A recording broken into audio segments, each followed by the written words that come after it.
There we go. Looks like it's 7 right now. Any So second, it's gonna drop. and then I'll be monitoring the Facebook comments and kind of calling those out.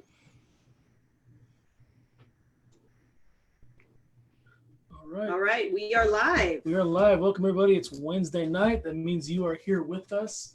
You're on CV Tech Talk, both on Facebook Live and on Twitter. I'm Adam. And I'm Catherine. And tonight we have our esteemed guest co-moderator, all the way from Ohio, Eric Curts. Thank you for joining us tonight, Eric.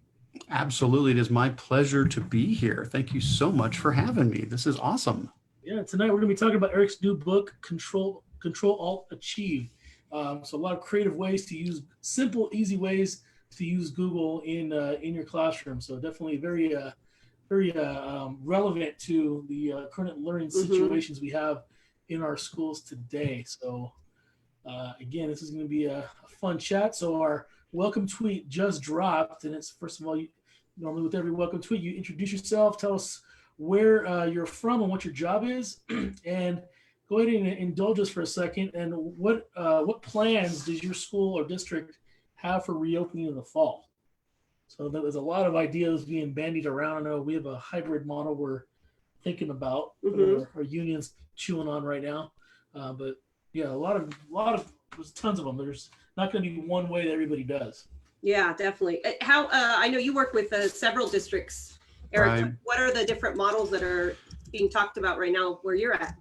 Yeah, probably a lot of the same similar things. We're looking at everything from, hey, we're all back and everything's normal, to this is completely virtual, to things where we say, well, maybe the elementaries come back, but we use the elementary, middle school, and high school buildings to hold the elementary students so they can be spread out properly for distancing, and the middle school and high school do virtual learning while the elementary are, face-to-face. Or maybe we have we had like a survey done in Ohio, and they were asking, how the parents felt about sending students back. And the latest I had heard on that, it was like 10 or 11% basically said, just no, I am not going to send my kid back. And then another 29 or 30% were like, well, it depends. If you say they have to wear face masks, no, I'm not sending them back, And then a good 60% were like, yeah, I think they're going to go back. But I mean, right there, you're looking between 10 and 40% that may just not even send their kids back.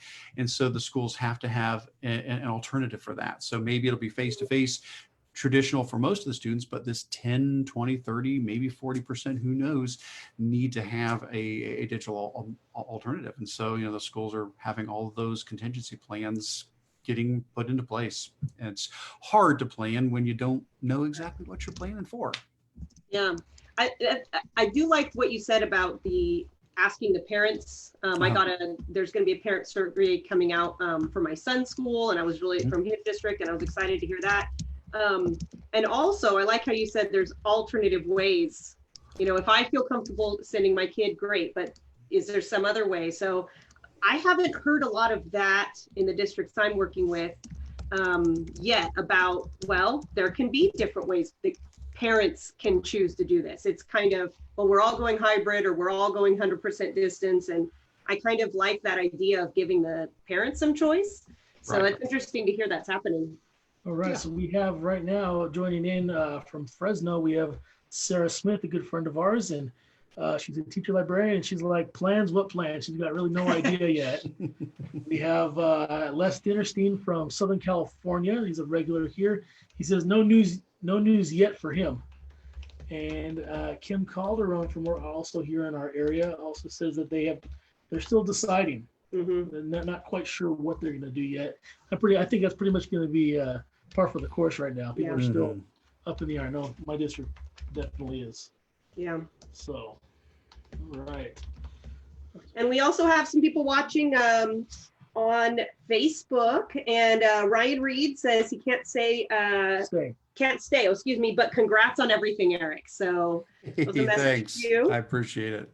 And Les Dinnerstein says howdy on Facebook. He's double dipping on Facebook and Twitter. We've got Kristen Oropeza, Sarah Vandermeiden, second grade teacher, and Kyle Anderson, tech coach, and he's still tech coach. He's a sped teacher. Sped teacher now, yeah. He's also been a history teacher. So yeah, great to see all of you here. All right, so question one just dropped. But before we do that, this is how we kind of start the whole thing here. We always tell everyone, share with everybody what we are drinking.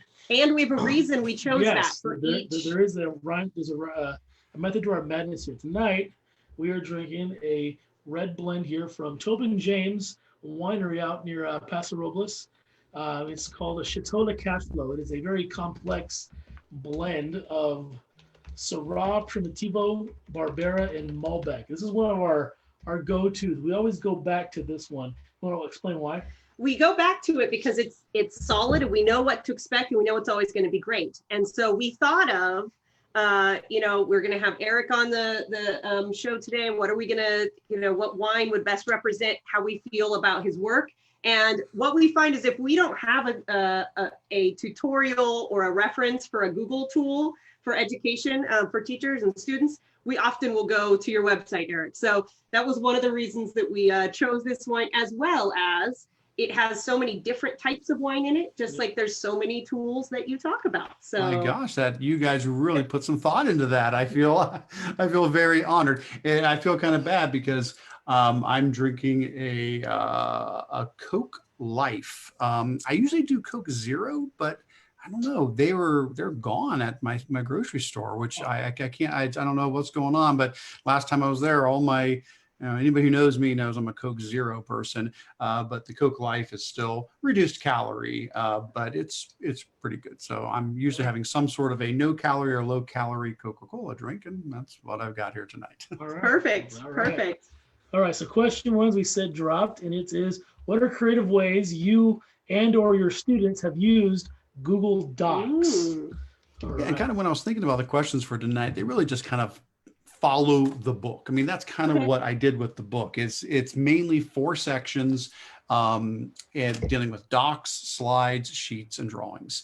And in each section, it's loads and loads of just that practical ideas about what can students do with these tools. As much as we love docs and sheets, slides, and so forth for their traditional use, the idea is how can we be creative with it? What can we do with docs besides just being a word processor, or slides besides just being a presentation tool? And so I'm excited to see what some people will share, because I'm always inspired and looking for new ideas on how can we take a tool, because that's what educators do. We take a tool that was never maybe intended for education, and we find a way. I mean, take Twitter, for example. I don't think it was intended initially as an educational tool, but we've co-opted it, for many years. And we do that with things. We find ways to take a tool and use them in creative ways. So some of the things that, I've shared out in the Twitter chat tonight, I included links to the relevant blog posts for these, but these are things that also show up in the book. Things like, doing blackout poetry in Google Docs, or using the emoji feature in Google Docs to do emoji writing, or choose your own adventure stories, things like that. Yeah, so for me personally, the most I've really done with Google Docs is I've dabbled a lot with HyperDocs. I have had some students for other classes when their teachers have had them kind of create newsletters, and the way that they kind of made it more than just text, they would use the insert drawing part of Docs, which makes it so much easier to get those pictures in there that you want. It's a lot simpler than just trying to copy and paste something. You can really be a lot more creative, and a lot of people don't realize there's that insert Google Drawing within Docs. It's a very slept on kind of feature, and it also there's the hack if you want to get a YouTube video to play within your doc, you use that as well. So there's that hack as well. Yep, actually, there's a section in here that is exactly on that. It's about putting drawings inside of documents for what you're talking about, making, HyperDocs are broader than just that, but the idea of putting something manipulative, putting something interactive inside of a document, and you can do that by putting a drawing in a document. Then you have a graphic organizer that they can complete, or you have a drag and drop activity they can complete, or like you said, you can put a video inside a drawing, inside a document. I think in the book I call it a technology turducken.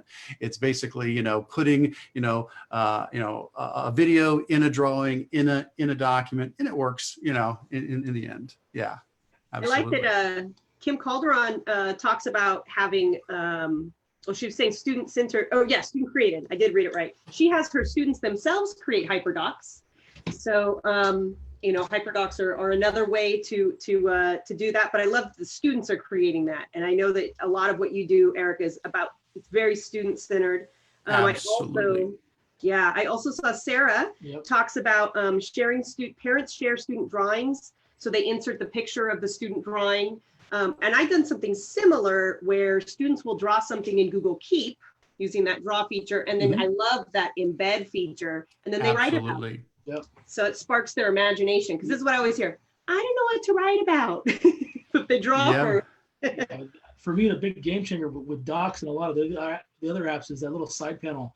Having Keep right there at a glance and able to just you have notes from different sources that just makes I say it jumpstarts your writing process. And that's such a huge just a simple little tweak they made that goes a really long way. I know our friend out in Missouri, Stephanie Filardo, she kind of did a little hack on Google Meet using pretty much, it was just like a cheap HyperDoc where she put links to different Google Meets. That was one of the attachments. And you open the attachment, each link was their breakout room. Because since there's no breakout room, that was her kind of hack on that. I used that for a PLC last week and it totally worked. So that was my recent Google Docs hack.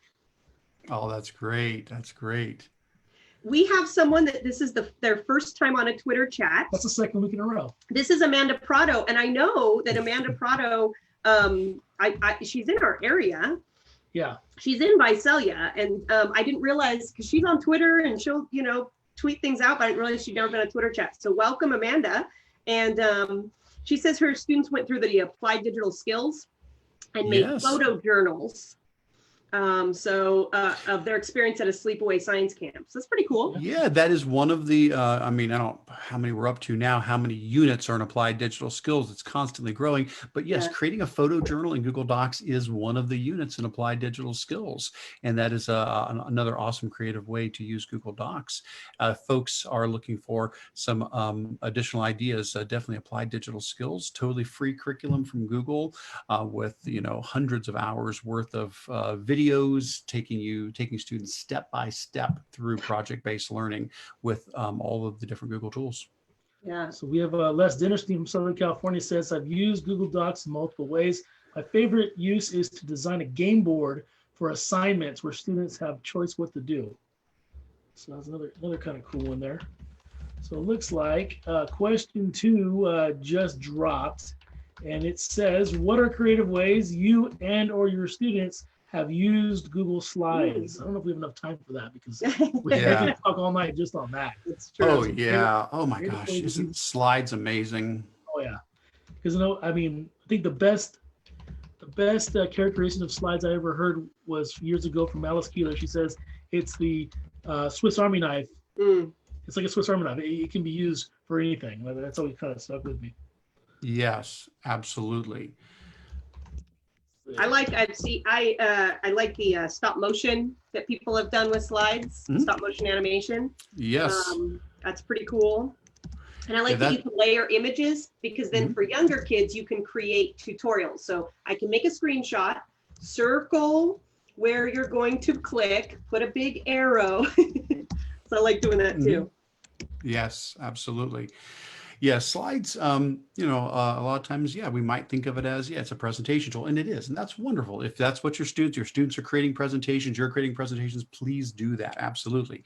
But there are so many creative things you can do with it that aren't just a presentation. I think some of the links that I've got that are heading out there include things like the stop motion animation, drag and drop manipulatives, non-linear slideshows that are branching. So you're clicking and jumping around for like self-grading quizzes or choose your own adventure stories or games. Collaborative-dependent writing, where each student gets their own slide and they write on their slide, but then they visit the other slides in the deck to leave feedback on their classmates, and on and on. So I'm really excited to see some of the things people are suggesting here. Let's see what some of the ideas are that are coming in. One of my favorites, and it's pretty versatile, is Edu Protocols. There's so many Edu Protocols that are pretty much slides dependent, and there's each one just a simple way to use it, but a very, very powerful way. So I think something as simple as thin slides, just the structure of the whole activity. is just it's a good, for me, that's like the entry level for getting kids doing that. You're also developing some measure of digital citizenship, because the first few times you do it with kids and then they've never done it, so they're straight up cold turkey.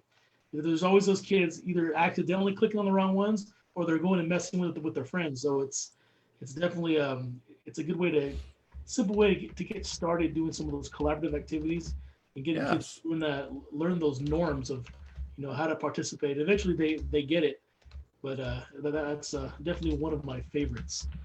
All right. Your Kyle Anderson talked about. Yeah, like Kyle's. Yeah. Yeah, that was great. Creating photo albums and movies by inserting pics and using the publish to the web feature to have it auto advance every few seconds. I love that publish to the web feature. Yeah, absolutely. And that's a great idea of using it as like a photo album, because that's what we used to do back in the day before Google Sites had a photo album feature. On the old version of Google Sites, that's what you would do, is you would embed a Google slideshow that would have the auto advance turned on so that it would make like a rotating slideshow of photos. So you would do like a photo carousel. I love still doing that idea of putting photos in. And by the way, if somebody has a whole bunch of pictures, maybe they want to do an end of year type of a thing, there's a good add-on, the Slides Toolbox add-on, that does have a option to do a bulk upload of photos to slides. So you can point at a folder and it will grab all the photos and put one picture per slide in there for you. So you've got like 100 of them to do, that can do it for you. But then turn on publish to web, share out the link, and it's just going to be a playable photo carousel. That's a great idea, Kyle. I like that. So that's an add-on, you said? So the add-on Slides Toolbox would allow you to just save the tedious time of actually putting each picture onto the slideshow. Once you have them on there, it's gonna, just publish it to the web, and that will, cycle through all the pictures. But if you say, oh, I've got 100 pictures, if you don't want to take the time to actually upload every one individually, Slides Toolbox, that add-on will let you point at a folder and select as many pictures as you want in there, and then it'll put one picture per slide. Or you can tell it if you want to have, how many pictures per slide, but usually you probably do one per slide. So when we say it points to a folder, is that something saved on your computer or Google Drive? Both. You can do either one. You can upload from your computer, or you can point to a folder in Google Drive. Yep, does both. Anything that saves time is definitely worth it. Yeah. I've seen sometimes it will kind of it'll kind of stop partway through the process, just because I don't know how many server calls it's doing or whatever. And sometimes add-ons will time out. So you may even have to do it in batches. You may have to do, a couple dozen photos and then do it again to get the next couple dozen, but still it's a lot faster than doing them one by one on your own. So, so we have some chatter on the Facebooks. Yeah, well, we've got John Krippos here. We were just talking about Edge protocols, all good things. Slides, Adam mentioned. He was on last week. He was, that's right, talking about Edge protocols. We also have Joe Marquez says, I can't control myself when I achieve. And Kyle talks about, I like this. He says that he likes slides for infographics and flyers because not everybody can access Publisher. So this way it's more accessible. And that's a great point, Kyle. Thank you for sharing that. Yeah, I noticed Sarah had included something similar to that. She talked about changing the size of the slide. And it doesn't have to be landscape. You can change it to 8.5 by 11, make it portrait size, and use that to create printables. If you're doing desktop publishing, because, and the same thing with Google Drawings, which we'll have that coming up here in the chat as well. You can put text boxes and word art, and you can put images anywhere you want. You can layer things, put them in front and behind each other. It's a great way to do desktop publishing. Along those same lines, boy, some people do some really creative monthly newsletters or weekly newsletters in Google Slides, where it's just one slide with all of the stuff from that newsletter, and then each week or month or whatever, they just add a new slide to the start of it, and people can still use the same link the entire month or the entire year long. And as they open up the slide, they just see the slide deck, they see the newest one, and then they can always scroll back to see the previous issues of whatever tech newsletter or whatever they might be putting out there. Love it. Yeah, another slide thing that people always forget is using the gray space. Yes. Oh yeah. Yeah, that's drag and drop. Yeah, all over. That's huge. taking I, advantage of the area outside of the slide to queue up things, or putting directions out there, or putting a little Mm. video out there to watch to give students directions on what to do. So you can use that for instructions or for drag and drop items. Yeah, love that. all right, so we have joining in tonight. We have who's said he's loving the chat right now. He just chimed in. Is from Iowa. Evan Mosier is joining tonight. So good to see Evan. You had a Hey, great. Evan. Excellent. All right. So question 3 just dropped, and it says, "What are creative ways you and/or your students have used Google Sheets?" Yes. So spreadsheets, again, one of my favorite tools for so many things. Um, on a personal level, using it for my job, I use it so many times for organization and for data and stuff. But the focus that I ended up putting in the book is more on the student end of it. Again, it's student creativity. It's how can spreadsheets be used so that students can be creative. And so, some of the links I'm sharing out through the chat tonight that also they're on the blog, they're in the book. It's things like using the randomization feature in Google Sheets to create random writing prompts to inspire Ooh. students to write, or it's using the Flippity interface with Google Sheets to create educational games and activities, or it's creating a learning database where as you read through a novel, maybe every row of the spreadsheet is another character, and the students are filling in all the characteristics of those characters, and then using sorting and filtering when they've got them all filled in there to ask interesting questions and learn about the data that they have collected.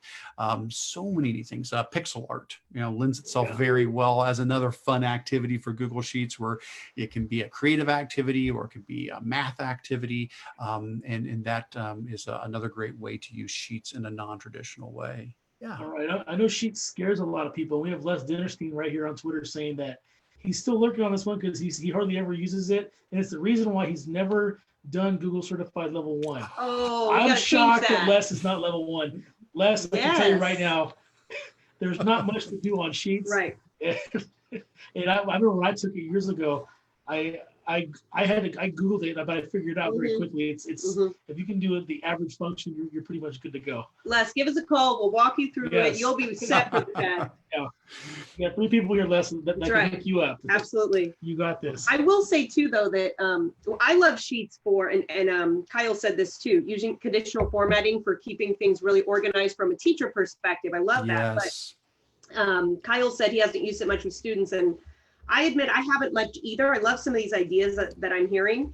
I mean, real simple, just elementary students collecting data from their friends, doing a survey, putting it in the, entering the data into the sheet, and then seeing which graph will be best to highlight patterns and such. Right. Super simple, but even 3rd grade, they could do it. It's not, it's not as scary as people think. And I myself haven't done as much as I should, honestly, with kids. But yeah, these are some great ideas, though, Eric. I love the randomizer and the creativity with writing. That's great.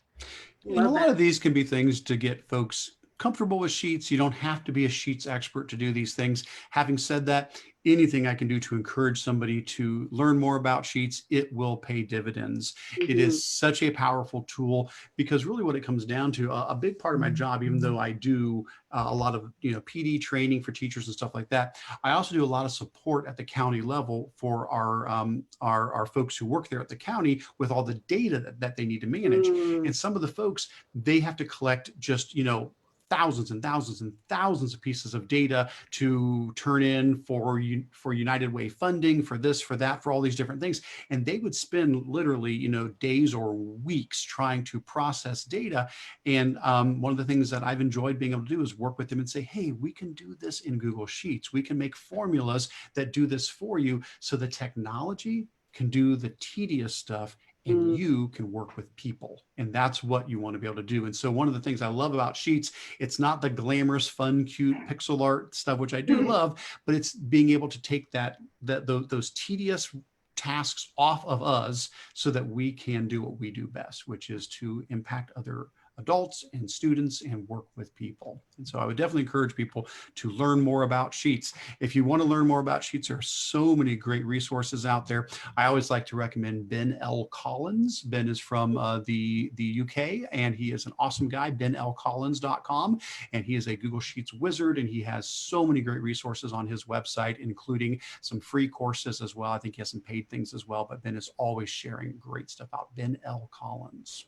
All right. Awesome. Thank you. Yeah. So for me, for Sheets, I mean, once I learned a lot of these different formulas, like years ago when they said, all right, we're going to go to K-12, every kid's getting a Google account, you need to make their accounts. So learning all those different concatenate and all that. Oh yeah. Oh my God. Because the person who did it before me did it by hand. I told him, I go, did you do it by hand? He's like, yeah, I did. I go, yeah, I'm not doing that. And I did the research, I figured it out. And in one day I had thousands of email addresses set up, and it was, that's my life. My other favorite thing is a Google Sheets add-on is Formule. Formule is my jam for leaving automated feedback. As soon as I hit submit, teacher gets an email. And it's so many great add-ons. I think between Autocrat and yet another mail merge, those are the two I use most often. If I just need to send out an email as a merge, that's yet another mail merge. If I need to do a certificate, something that's a document, I use Autocrat. So yes, fantastic add-ons available for Sheets. And then Les Anderson just tweeted out the benlcollins.com on Twitter. So she's blasting that out. So thank you there, Les. I know we had for question 3, Sarah Smith. She says VLOOKUP is her life. VLOOKUP is the most powerful thing. Well, that and pivot tables. those are the best. And pivot tables is on the level 2 exam for Google, just so people want to know. Pivot tables. Oh, pivot tables are so wonderful.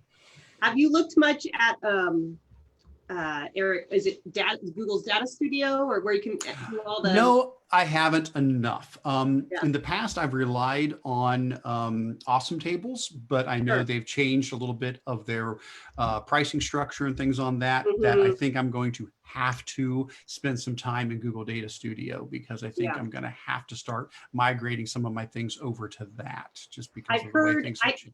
Yeah, I have colleagues that have tried it, and they said that the learning curve was a little steep for them, but that once they got it, it was very simple. It was quite dynamic. The sharing features are just, I use Awesome Table as well, but very basic level. I don't need the paid version and such. So, but I've heard really good things.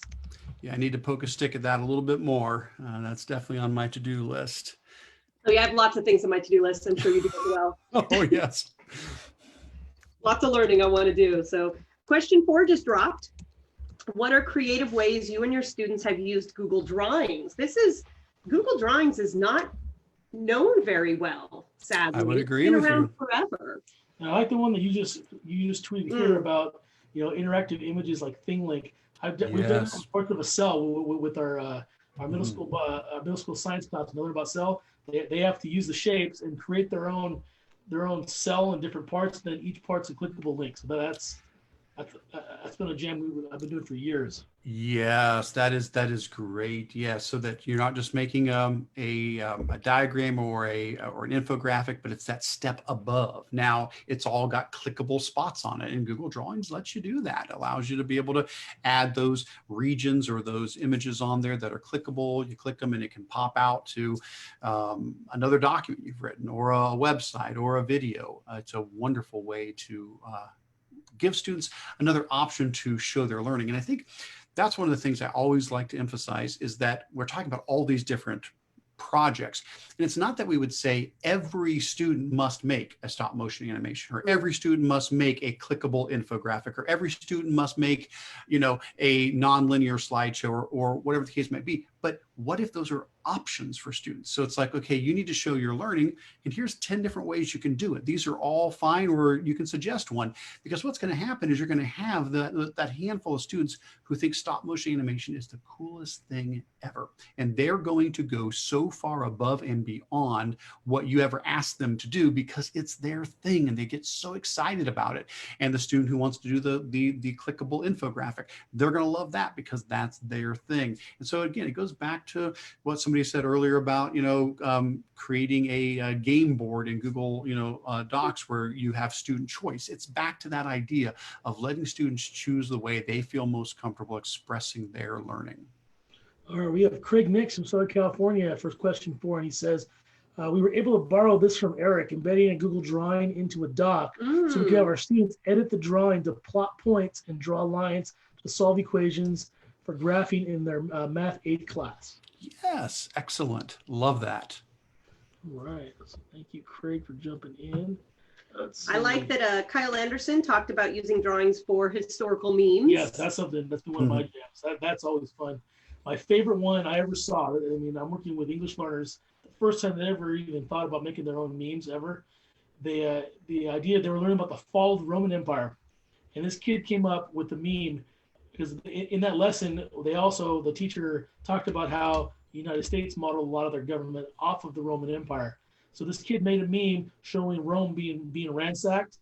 And it said, and the caption was this, Rome taught the U.S. government and how to fall. Ooh, This is the first time ever. I'm like, wow, that is a powerful connection. Like, this kid definitely has been paying attention to the news and came to that conclusion. Yeah.